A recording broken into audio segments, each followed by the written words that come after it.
Video on linkage and recombination topic. Okay, यहाँ पर हम लोग ये देखेंगे जो एक्सपेरिमेंट बेसिकली पीएच मॉर्गन ने करे थे, ठीक है। एंड उसने कैसे एक्सप्लेन किया था to the topic linkage and recombination, ठीक है। तो जैसा कि इससे पहले की वीडियो में हमने ऑलरेडी एक्सप्लेन किया है कि लिंकेज क्या होता है और रिकॉम्बिनेशन क्या होता है, ठीक है। वहाँ पर मैंने आप लोग को थोड़ा सा रिकैप कर लेते हैं, ठीक है। मैंने बताया था कि that there are several genes, okay, on single chromosome, okay। बहुत सारे जीन्स होते हैं जो कि सिंगल क्रोमोसोम पर होते हैं, ठीक है। एंड एक बात याद रखना कि जब मियोसिस होती है, जब इनका सेग्रीगेशन होता है, तो these are the chromosomes with segregate, ठीक है। जीन्स का सेग्रीगेशन मतलब क्रोमोसोम्स के साथ साथ होता है, जैसे क्रोमोसोम जाएंगे वैसे हो जाएंगे, ठीक है। यानी कि जीन्स कब इंडिपेंडेंट सेग्रीगेशन शो करते हैं, जब वो इंडिपेंडेंट पेयर पर होंगे, लेकिन क्रोमोसोम हमेशा इंडिपेंडेंट सेग्रीगेशन ही शो करते हैं, ठीक है। तो अभी हम इंडिपेंडेंट जीन्स की बात अब नहीं करेंगे, ठीक है। हम लोग बात कर रहे हैं उन जीन्स की जो एक ही क्रोमोसोम पर होते हैं। फॉर एग्जाम्पल अगर हम बात करें, ये आपके पास एक क्रोमोसोम है, ठीक है। इसी का हमेशा हम लोग कैसे करते हैं, डार्क वर्जन जो हो जाता है वो क्या हो जाता है, मैटरनल एंड पैटर्नल, ठीक है।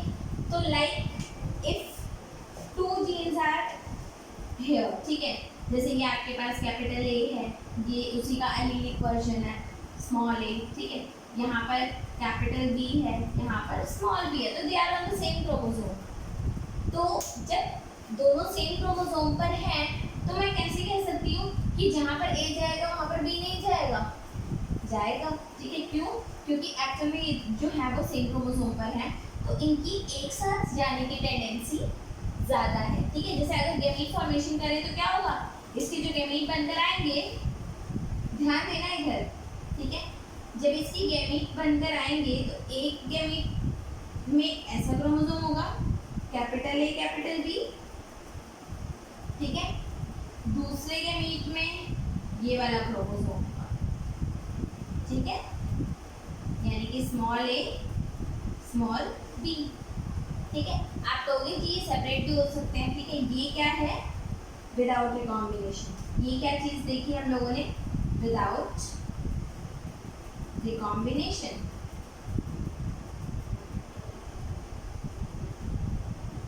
ठीक है। अब अगर हम लोग देखें यहाँ पर, ठीक है, इसका मतलब विद रिकॉम्बिनेशन चीजें बदल भी सकती हैं। मान लो जो रिकॉम्बिनेशन हुआ वो इस साइड पर हो गया, जिसने इन दोनों को अलग कर दिया, ठीक है। तो रिकॉम्बिनेशन अगर हो गया तो डेफिनेटली अब हमारे पास सिर्फ दो टाइप के क्रोमोसोम नहीं है, अब चार टाइप के हो गए। चार टाइप कैसे हुआ देखो, ठीक है। एक क्रोमोसोम कुछ इस टाइप का सा रहा आपके पास, ठीक है, जहाँ पर ये फील्ड है, ठीक है, और ये पूरा ऐसा, ठीक है। Then you will have another chromosome जो कुछ इस टाइप का सा होगा, यस, क्लियर। तो अब आप यहाँ पर देख सकते हो कि डेफिनेटली इस पार्ट में क्या था, स्मॉल ए, तो इधर स्मॉल ए आ गया, इधर क्या था, कैपिटल बी, इधर क्या था, कैपिटल ए, और यहाँ पे क्या था, स्मॉल बी। तो अगर इनसे गैमीट बनेगा, विदाउट रिकॉम्बिनेशन अगर गैमीट बनेगा तो कैसा बनेगा, जिसका फिनोटाइप क्या होगा, कैपिटल ए कैपिटल बी, इसका क्या हो गया, स्मॉल ए स्मॉल बी, ठीक है। इधर अगर गैमीट बनकर आएंगे तो कैसे बनकर आएंगे भाई, इधर वाले जो गैमीट्स होंगे they will be like something like this, ठीक है। इधर के गैमीट हमारे पास कुछ इस टाइप के से आएंगे, okay, and this will be like this. तो इसका क्या हो गया जीनोटाइप, देखो यहाँ पर आया स्मॉल ए कैपिटल बी, यहाँ पर आया small capital A small B, तो ये हो गया स्मॉल ए कैपिटल बी और हो गया कैपिटल ए स्मॉल बी, ठीक है। लेकिन ये कब था, आफ्टर देयर वाज रिकॉम्बिनेशन, यानी कि जब रिकॉम्बिनेशन होगा तो आपके पास, अच्छा हाँ, क्योंकि इनके जो गैमीट्स बने थे ये बिल्कुल पेरेंट्स जैसे ही थे, तो इनको हम लोग पेरेंटल भी बोलते हैं, ठीक है। और इसको हम लोग क्या बोलेंगे, नॉन पेरेंटल, ऐसा क्यों भाई? ठीक है, तो इसको हम लोग पेरेंटल इसलिए बोल रहे हैं because they are same as the parents, and इसको recombinant because they are form after the recombination, so we are calling it non parental. I hope इतना तो समझ में आ गया है। ठीक है, एक बार खुद से भी बना करके देखना, बहुत अच्छे से समझ में आएगा। क्रॉस जितना आप लोग खुद बनाएंगे उतना ज़्यादा आप लोगों को क्लियरिटी आएगी। ठीक है, तो यहाँ पर आप लोगों को ये बात क्लियर हो गई। ठीक है, रिकॉम्बिनेशन होता है, रिकॉम्बिनेशन नहीं भी होता है, लेकिन यहाँ पर हमेशा याद रखना, हम लोग बात करें, आप लोग पूछोगे रिकॉम्बिनेशन होता क्यों है, क्यों होता है। ठीक है, एक बात याद रखना, हमारा जो जीनोम है ना वो स्टैटिक नहीं है। जीनोम कैसा है हमारा, डायनेमिक है, चीज़ें इधर से उधर या फिर चीज़ें रिकम्बाइंड होती रहती हैं। ठीक है, लेकिन रिकॉम्बिनेशन के लिए सबसे ज़्यादा जरूरी है सिमिलैरिटी। ठीक है, रिकॉम्बिनेशन होने के लिए क्या चीज़ जरूरी है, the need is of similarity. आगे बात समझिए, सिमिलैरिटी होना जरूरी है। अब ये सिमिलैरिटी कहाँ पर होती है, आप कहोगे ये इसके साथ तो रिकम्बाइन कर रहा है, अगर मैं दूसरा पेयर ले लूँ उसके साथ क्यों नहीं कर रहा, क्योंकि वहाँ पर सिमिलैरिटी नहीं है। इन दोनों में चाहे ये डिफरेंट है, लेकिन इनमें ज़्यादा सिमिलैरिटी होगी as compare to other type of chromosome. ठीक है, जैसे अगर अब यहाँ पर एक और क्रोमोसोम का पेयर बना ले, दिस। ठीक है, जैसे कि आपको पता ही है बहुत सारे पेयर्स होते हैं क्रोमोसोम के। ठीक है, तो ये वाला क्रोमोसोम इसके साथ रिकॉम्बिनेशन शो नहीं करेगा। क्यों नहीं करेगा, क्योंकि इनके बीच में सिमिलैरिटी नहीं है। ठीक है, इसीलिए हमेशा रिकॉम्बिनेशन कहाँ पर होता है, बिकॉज रिकॉम्बिनेशन होने के लिए पेयरिंग होना जरूरी है, और पेयरिंग होने के लिए सिमिलैरिटी बहुत जरूरी है। तो रिकॉम्बिनेशन होता जब भी है जब वहाँ पर सिमिलैरिटी होती है। ठीक है, ये बात मैंने आप लोगों को इसलिए बताई है क्योंकि अगर हम बात करें, these are actually ऑटोसोम्स। आपको पता है ऑटोसोम्स जो होते हैं दे आर सिमिलर, लेकिन अगर मैं बात करूं सेक्स लिंक्ड जीन्स की या फिर सेक्स क्रोमोसोम्स की, तो पता है आप लोगों को एक्स और वाई होता है। ठीक है, why do we call them X and Y, क्यों बोलते हैं, क्योंकि एक्स वाई के सिमिलर नहीं होते हैं, इनमें कुछ रीजन होते हैं जो कॉमन होते हैं जहाँ पे रिकॉम्बिनेशन होती है, बट वो पार्ट बहुत छोटा सा होता है, मतलब रिकॉम्बिनेशन एक्स और वाई के बीच में क्या होगा, बहुत कम होगा, है ना। लेकिन अगर हम बात करें एक्स एक्स की, तो यहाँ पर रिकॉम्बिनेशन होगा। अब इसको अगर आप दूसरे एंगल से सोचो तो क्या होगा, मेल में रिकॉम्बिनेशन कम होगा फॉर सेक्स लिंक्ड जीन्स, लेकिन फीमेल में नॉर्मली रिकॉम्बिनेशन होगा। मतलब फीमेल में रिकॉम्बिनेशन हो रहा है और मेल में नहीं हो रहा है, क्योंकि मेल में एक्स क्रोमोसोम का दूसरा काउंटर पार्ट है ही नहीं। ठीक है, अब ये बात हम लोग जानते हैं। और एक बात याद रखना, जीन्स के बीच में जितना ज़्यादा डिस्टेंस होगा रिकॉम्बिनेशन उतना ज़्यादा होगा। तो can I make a statement here that recombination is directly proportional to the distance between two genes। इसका मतलब क्या है, जितना ज़्यादा डिस्टेंस उतना ज़्यादा रिकॉम्बिनेशन। रिकॉम्बिनेशन को हम कैसे मेजर करते हैं, टोटल प्रोजेनीज में से कितने नॉन पेरेंटल है या रिकॉम्बिनेंट है। ठीक है, तो रिकॉम्बिनेशन परसेंटेज में आ रहा है। ठीक है, तो it can be 2% recombinant, it can be 3%, 4%। ठीक है, क्लियर है। अब इसको रख कर देते हैं, आप लोग नोट डाउन कर लेना इसको। ठीक है, अब यहाँ पर आपका बेस तैयार कर रहा है। Now we will learn the concept of linkage. ठीक है, उससे पहले एक क्वेश्चन कर लेते हैं। जैसे मान लो आपके पास 3 जीन्स हैं, ए बी एंड सी। ठीक है, we can use this relation कि recombination is directly proportional to the distance between two genes to map, तो we can use it for mapping। ठीक है, मैपिंग का मतलब क्या होता है कि हम ये पता लगा पाएंगे कि कौन सा जीन कहाँ पर है, तो मैपिंग ऑफ जीन्स। ठीक है, we can use this phenomena for the mapping of the genes। ठीक है, तो अगर मैं आप लोगों को बोलूँ कि A और B के बीच में कितना रिकॉम्बिनेशन हो रहा है, लेट से A और B के बीच में 10% रिकॉम्बिनेशन है, ए और सी के बीच में 3% रिकॉम्बिनेशन है, बी और सी के बीच में 20% रिकॉम्बिनेशन। ठीक है, तो कैन वी मैप चेक करते हैं। ठीक है, तो सबसे पहली बात ए को रख लेते हैं इस साइड। ठीक है, अब देखो ए का रिकॉम्बिनेशन किसके साथ कितना है, सी से कम है और बी से ज्यादा है, यानी कि सी जो है वो पास में है। ठीक है, और बी जो है वो दूर है। ठीक है, बी जो है वो दूर है, तो बी से क्या हो गया, यहाँ पर आ गया। और बी क्या कर रहा है, बी को अगर हम लोग देखें तो ए के साथ कम रिकॉम्बिनेशन शो कर रहा है, इसलिए ए बी के से साथ कम कर रहा है। यहाँ पर हमने क्या करा है, ए को बी के साथ 10%, इधर 10% है, इधर 3%। ठीक है, अब बी का सी के साथ कितना है, इधर 20% है, और बी का ए के साथ कितना है, 10% है।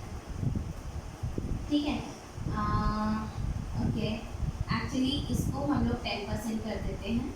ठीक है, और इसको 20% कर देते हैं। ठीक है, तो ए का बी के साथ कितना हो गया, 20%। ठीक है, और बी का सी के साथ कितना हो गया, 10% हो गया, और ए का सी के साथ कितना हो गया, ये 3% हो गया। और now it is making sense. ठीक है, तो आप लोग यहाँ पर क्लियरली देख सकते हो कि ये 3% है, डिस्टेंस कम है, इधर डिस्टेंस ज़्यादा है, ये 20% आ गया, इधर डिस्टेंस थोड़ा कम है, तो ये 20% आ गया, 10% आ गया। ठीक है, तो इस तरीके से आप इसकी मैपिंग कर सकते हो। ठीक है, अब आप लोग बोलोगे कि ये मैपिंग कितनी यूजफुल है। ठीक है, तो पहली बात ये समझनी पड़ेगी कि ये एप्रोप्रिएट या अप्रॉक्सीमेट डिस्टेंस है, ये कोई एग्जैक्ट डिस्टेंस नहीं। ठीक है, this is not the exact distance, but yes ये भी यूज होता है। ठीक है, अब आगे देखते हैं। ओके, तो लिंकेज और रिकॉम्बिनेशन को किसने स्टडी किया था, the person was TH. Morgan. ठीक है, and TH. Morgan was scientist. Okay, and उसने किस पे काम करा था, ड्रोसोफिला मेलानोगास्टर। ठीक है, तो Drosophila melanogaster is nothing but the house fly. ठीक है, जो आप लोगों ने देखा भी होगा। उसने कौन से जीन्स पे काम किया था, यहाँ पर ये चीज़ बड़ी इंटरेस्टिंग है, that makes the topic interesting. ठीक है, that is he worked on 6 link trait, that means एक एक्स क्रोमोसोम था और एक वाई क्रोमोसोम था। ठीक है, अब कई बार क्वेश्चन आता है कि ड्रोसोफिला मेलानोगास्टर पे उसने काम क्यों किया, क्यों, क्योंकि लाइफ साइकिल छोटी थी। ठीक है, इजीली अवेलेबल था, इजी टू ग्रो था। ठीक है, कैसे ड्रोसोफिला को वो ग्रो करते हैं या कैसे स्टडी करते हैं, you know it is just a house fly. ठीक है, तो ये तो उड़ जाएगा, आप स्टडी कैसे करोगे इसको जब ये उड़ जाएगा। तो हम क्या करते हैं, इसको बॉटल में इसका फूड प्रिपेयर करके इसको ग्रो करते हैं। ठीक है, we will grow them like एक बॉटल होती है। ठीक है, आप उसके अंदर फूड डाल दोगे इसका। ठीक है, we prepare by mixing something. ठीक है, और गुड़ वगैरह मिला करके वी यूज टू प्रिपेयर। ठीक है, इसको आप क्लोज कर दोगे, और अगर आप यहाँ पर टू मेल्स एंड 2 फीमेल्स छोड़ रहे हो ना, after a week you will get the whole population. ठीक है, और इनको स्टडी करने के लिए क्या करते हैं, बॉटल का कैप हटा करके और इधर लगा देते हैं क्लोरोफॉर्म। क्या लगा देते हैं, क्लोरोफॉर्म। क्लोरोफॉर्म से क्या हो जाता है, वो जो ड्रोसोफिला है वो बेहोश हो जाएगा। ठीक है, और जब बेहोश हो जाता है then we will take out the drosophila and we will put them on slide. आप कहोगे यार बेहोश किया, हमारा थोड़े है। ठीक है, इसका मतलब क्या हुआ कि होश आने पे वो उड़ जाएगा, है ना। तो हम इधर क्या करते हैं, we will put a drop of Fevicol, Fevicol डाल देते हैं। ठीक है, जब आप इस पर ड्रोसोफिला को डालोगे तो होगा क्या, होश आने के बाद वो उड़ेगा नहीं। ठीक है, इस तरीके से हम इसको स्टडी करते हैं। ठीक है, तो ड्रोसोफिला के साथ काम करना इजी होता है। इसके जो कैरेक्टर्स होते हैं उनको हम डाइसेक्टिंग माइक्रोस्कोप से भी देख सकते हैं। We don't need any like high quality microscope की जरूरत नहीं होती है। ठीक है, तो इसलिए इसके साथ काम करना इजी होता है। इजीली अवेलेबल ट्रेट्स हैं जिनके साथ आप काम कर सकते हो। जैसे कि अगर हम देखें, मॉर्गन ने किस ट्रेट के साथ काम करा था, वाइल्ड टाइप। वाइल्ड टाइप का मतलब क्या होता है, डोमिनेंट ट्रेट्स जो कॉमन है। ठीक है, जैसे रेड आई, आपको दिख जाएगा आई का कलर क्या है, ब्राउन बॉडी, माइक्रोस्कोप बहुत ज़्यादा हाई फाई नहीं चाहिए। ठीक है, उसके बाद वाइल्ड टाइप के साथ होता है म्यूटेंट, जिसको आप रिसेसिव भी बोल सकते हो। ठीक है, आपको पता ही है कॉमन पॉपुलेशन में भी वेरिएशन तो आता ही रहता है। तो जिसकी पॉपुलेशन कम होती है हम उसको जनरली म्यूटेंट कंसीडर करते हैं। और ये रिसेसिव होता है, ठीक है। तो red I is dominant over white I and brown body is dominant over yellow body. यहाँ पर प्लीज ध्यान देना, चाहे मेल हो या फीमेल हो, this thing will remain same, ठीक है। यहाँ रेड आई डोमिनेंट है, ब्राउन बॉडी डोमिनेंट है, वाइट आई और येलो बॉडी जो है वो रिसेसिव है, ठीक है। और क्योंकि एक्स क्रोमोसोम और वाई क्रोमोसोम दोनों सेम तो होते नहीं है, ठीक है, तो हमने इसको, अच्छा यहाँ पर एक बात याद रखना, ठीक है, जनरली हम लोग क्या करते हैं, टॉल को कैपिटल टी जो डोमिनेंट है और यहाँ पर ऐसे रिप्रेजेंट करते हैं ना, यहाँ ऐसा नहीं करते। म्यूटेंट है ना ये, तो म्यूटेंट को कैसे रिप्रेजेंट करेंगे, जैसे वाइट आई है तो मैंने इसको रिप्रेजेंट कर दिया बाय W, स्मॉल w, ठीक है। और उसके ही वाइट टाइप को कैसे रिप्रेजेंट करते हैं, W प्लस, ये इसका रिप्रेजेंटेशन होता है। It is not like this, अगर इस तरीके से करते तो शायद इसको कैपिटल आर और स्मॉल आर करते, लेकिन वो रिप्रेजेंटेशन नहीं होता। It is W and it is W plus. तो अब इसका क्या होगा, सोच के देखो, ठीक है, Y और ये क्या हो जाएगा, Y प्लस, ठीक है। यानी कि अगर मैं वाइट टाइप की बात करूं तो ये क्या हो जाएगा, W प्लस Y प्लस, और अगर मैं म्यूटेंट की बात करूं तो W और Y। आ रही बात समझ में, ठीक है। तो मॉर्गन ने किया क्या कि मेल और फीमेल का क्रॉस कराया, ठीक है। अब आपको पता है फीमेल के अंदर क्या होगा, फीमेल में basically you will have 2 x chromosome, ठीक है, ये दोनों एक्स क्रोमोसोम है। मेल के अंदर क्या होगा, मेल के अंदर आप लोग देखो एक इस टाइप का एक्स क्रोमोसोम, वाई क्रोमोसोम को हम लोग इस टाइप से शो करते हैं, तो ये आपका एक्स क्रोमोसोम हो गया, ये क्या है वाई, ठीक है। और ये पोर्शन क्या रिप्रेजेंट करता है, मैं बता देती हूँ, देखो जितना बेसिकली इसका कुछ पोर्शन इसके साथ रिकम्बाइन करता है और कुछ का कोई भी काउंटर पार्ट नहीं होता, ठीक है, that's why we represent Y like this, ठीक है, that it has some portion which can recombine with X chromosome and there are some portion which can not because there is no similarity with the X chromosome, ठीक है, okay. अब उसने करा क्या था कि वाइल्ड म्यूटेंट फीमेल ली थी, mutant female का मतलब क्या हो गया, फीमेल वाइट आइड थी और येलो बॉडी थी, यानी कि इधर W था और इधर Y था और इधर Y था।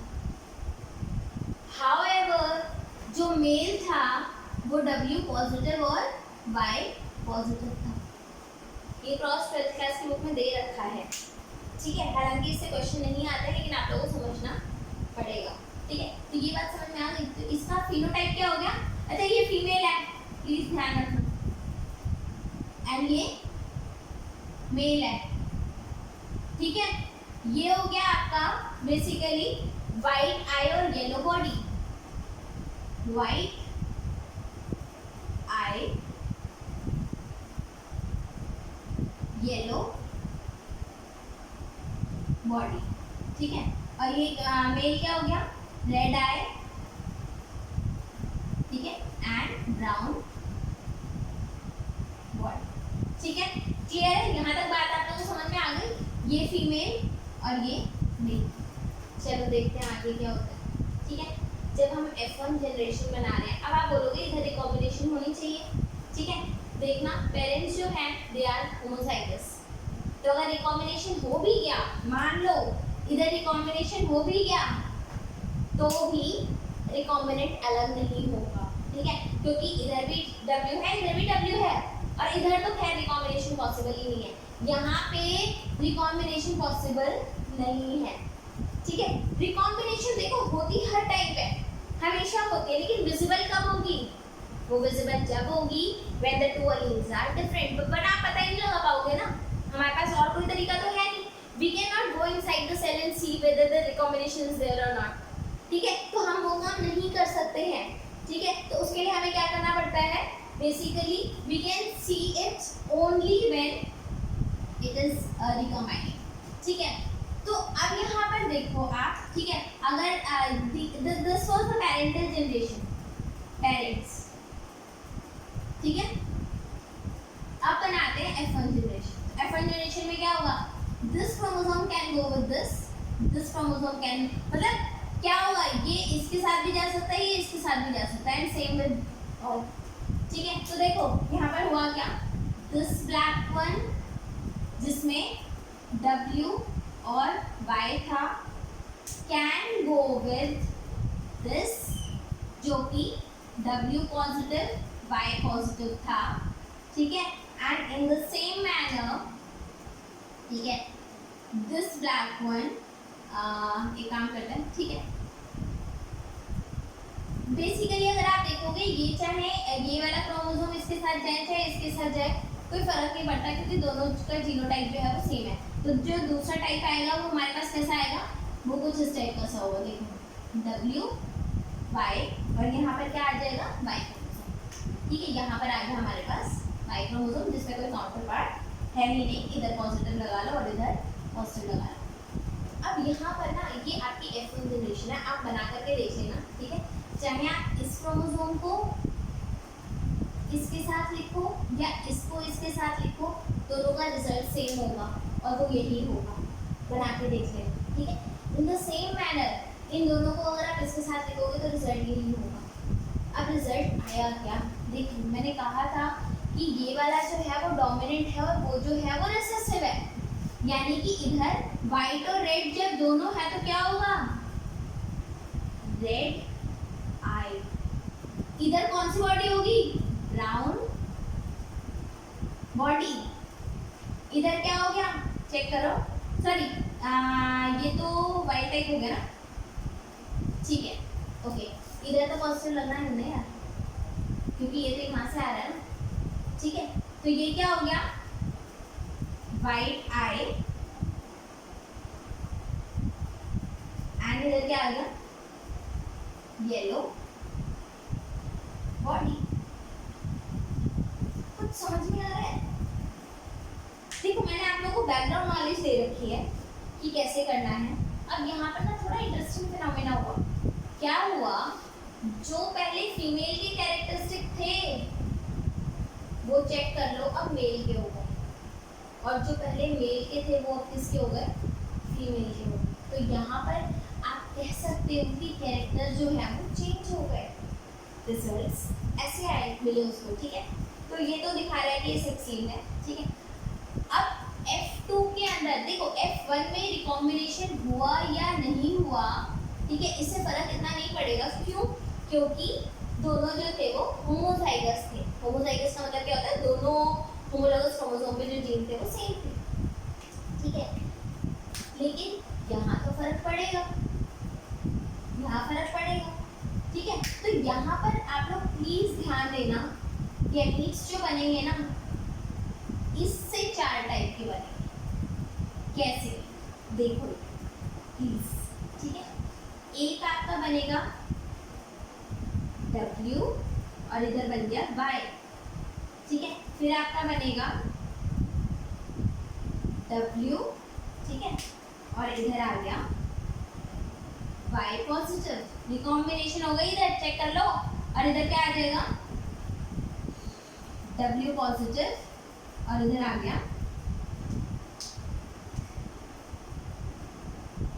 Y, ठीक है। और फिर एक और गैमीट बनकर आएगा, वो क्या होगा, जो प्रॉपरली रेड होगा, यानी कि W positive and Y positive. नहीं आ रहा समझ में, नहीं आ रहा, ठीक है। आप लोग यहाँ पर ध्यान रखो, ये सिंगल लाइन है, ठीक है, ये जो लाइन है आपकी ये सिंगल है। सिंगल का मतलब क्या है कि ये इसके साथ कनेक्टेड है, ये इसके साथ ही गैमीट बना रहा है, ठीक है। तो यहाँ पर आप लोग देख सकते हो, जैसे आप लोग ध्यान दो ना यहाँ पर प्लीज, देखो जब इनके बीच में रिकॉम्बिनेशन अगर होगा तो इस W के साथ ये वाला Y पॉजिटिव ही तो आएगा, और इस W पॉजिटिव के साथ Y ही तो आएगा, तो ये दोनों क्या है, रिकॉम्बिनेंट, रिकॉम्बिनेंट गैमीट, और ये दोनों क्या है, पेरेंटल गैमीट, पेरेंटल गैमीट्स। और अब पेरेंटल गैमीट्स का मतलब क्या होता है? Gametes with no recombination. समझ में आ रहा है? ठीक है, थोड़ा सा टफ है स्पेशली फॉर क्लास 12 स्टूडेंट्स, ठीक है, लेकिन आप लोग प्रैक्टिस करोगे तो डेफिनेटली आप लोग कर पाओगे, ठीक है। इसके जो गैमीट, अच्छा ये चारों गैमीट्स जो हैं ये फीमेल के हैं, ये सारे गैमीट्स किसके हैं? फीमेल के, ठीक है, तो ये सब फीमेल के गैमीट्स हैं, ठीक है। अब मेल के गैमीट्स चेक करो, मेल के गैमीट्स सेम ही होंगे, ये हो गया आपके पास W Y, क्योंकि ये चीज़ अच्छी है कि मेल के अंदर रिकॉम्बिनेशन नहीं होता, ठीक है। अब आप ध्यान देना, this chromosome can combine with this, क्योंकि गैमीट ही तो है भाई, ठीक है, ये इसके साथ जा सकता है, ये इसके साथ जा सकता है, तो इन टोटल ऑफस्प्रिंग कितने टाइप के बनेंगे? 8, क्योंकि इधर कितने हैं? 4, इधर कितने हैं? 2, तो 4 × 2 8 हो गए, ठीक है, बनाए थे ना। देखो अब इस क्रोमोसोम को सबसे पहले हम लोग क्या कर रहे हैं? इसके साथ लिखते हैं, चेक करो, this one W Y and W Y, ठीक है। उसके बाद ओके, ये हो गया आपका एक क्रोमोसोम बन गया, ठीक है, ये इधर चला गया। अब इसको लिख लेते हैं इसके साथ, सेम को नीचे वाले के साथ, ठीक है, तो ये आ गया आपका ब्लैक W Y, ठीक है, और इधर आ गया क्या? ये वाइट क्रोमोसोम, ठीक है।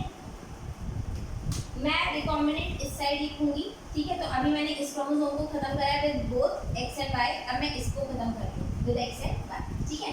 कंफ्यूज भी नहीं होना है प्लीज, ठीक है, पहले मैंने इसको खत्म कराया दोनों के साथ, चेक कर लो, W Y आ गया और W Y क्रोमोसोम आ गया, कंफ्यूज नहीं होना है, ठीक है। अब हम इसको ले रहे हैं, या फिर चाहो आप इसी को ले लो, चलो इसी को ले लेते हैं, ठीक है, जैसा आपको ठीक लगे। तो इसको लेंगे हम लोग, किसके साथ लेंगे भाई? यहाँ पर देखो W, ठीक है, और नीचे आ जाएगा आपका W Y, ठीक है, और इधर क्या आ जाएगा जी? इधर आ जाएगा आपका रेड वाला, ठीक है, यानी कि W Y पॉजिटिव। अब सेम चीज को हम किसके साथ लिखेंगे? ठीक है, इधर Y क्रोमोसोम आ गया और ये आ गया, ठीक है, ये आ गया आपका W, ये आ गया Y पॉजिटिव और इधर आ गया Y पॉजिटिव, ठीक है, ये रिकॉम्बिनेंट है, ठीक है, और ऐसा ही रिकॉम्बिनेंट इसके साथ बनकर आएगा, तो चेक कर ले क्या आएगा, चेक करो भाई, ये आ गया आपका Y, नीचे आ गया Y W और ऊपर आ गया ये इधर Y, black one was Y ना, तो इधर W Y W और Y, तो इधर आ जाएगा W पॉजिटिव, ठीक है, क्लियर है। और जब हम इसको Y क्रोमोसोम के साथ बनाएंगे तो कैसा आ जाएगा? इधर देख लो W पॉजिटिव, ठीक है, और नीचे Y क्रोमोसोम आ गया, ठीक है, और इधर आ गया आपके पास Y, ठीक है, देख लो भाई, यहाँ पर प्लीज ध्यान दो, ठीक है, इस वाले क्रोमोसोम को पकड़ा, W positive Y W Y बना दिया, फिर W पॉजिटिव Y और Y क्रोमोसोम, ठीक है, ये 4 प्रोजेनिस बन गए। एंड सिमिलरली अगर हम देखें इसके साथ, अब कोई वाइल्ड टाइप है तो इधर बना लेते हैं, वाइल्ड टाइप क्या आ जाएगा आपके पास? यहाँ पर प्लीज ध्यान दें, ठीक है, ये आ गया आपके पास W positive Y positive and नीचे आ गया आपके पास W Y, ठीक है, और अगर हम इधर देखें तो क्या आ जाएगा आपके पास? ठीक है, okay, W positive Y positive और ये आ गया आपके पास Y, ठीक है, थोड़ा सा नीचे बना W positive Y positive and ये हो गया आपका Y, ठीक है। अब आप लोग यहाँ पर ध्यान दे सकते हो, ठीक है, इस वाले का फिनोटाइप क्या होगा? ठीक है, ये फीमेल है, ये मेल है, ये फीमेल है, ये मेल है, ऐसे ही फीमेल मेल, लेकिन एक बात याद रखना, ये वाली जो पूरी कैटेगरी है ये रिकॉम्बिनेंट है और ये वाली जो पूरी कैटेगरी है वो नॉन रिकॉम्बिनेंट, ठीक है। तो ये नॉन रिकॉम्बिनेंट है, या फिर इसको हम पेरेंटल भी बोल सकते हैं, पेरेंटल, और इसको हम रिकॉम्बिनेंट बोलेंगे। जरा जीनोटाइप लिखें, ठीक है, सॉरी फिनोटाइप लिखें, क्या आएगा, ठीक है। तो now we are writing phenotype, ये फीमेल है, दोनों म्यूटेंट है, तो ये क्या हो जाएगा, म्यूटेंट में क्या होगा, वाइट आई और येलो बॉडी, तो वाइट आई और येलो, ठीक है, ये हो गई फीमेल, ठीक है। ऐसे कर लेते हैं, वाइट एंड येलो, ठीक है, फीमेल, ठीक है। फिर नीचे क्या आ गया, यहाँ पर देखो ये मेल है जो कि अगेन क्या हो गया, म्यूटेंट, ठीक है। तो वाइट एंड येलो लेकिन मेल, ठीक है। इसका क्या हो गया, ये फीमेल है वाइल्ड टाइप, तो वाइल्ड टाइप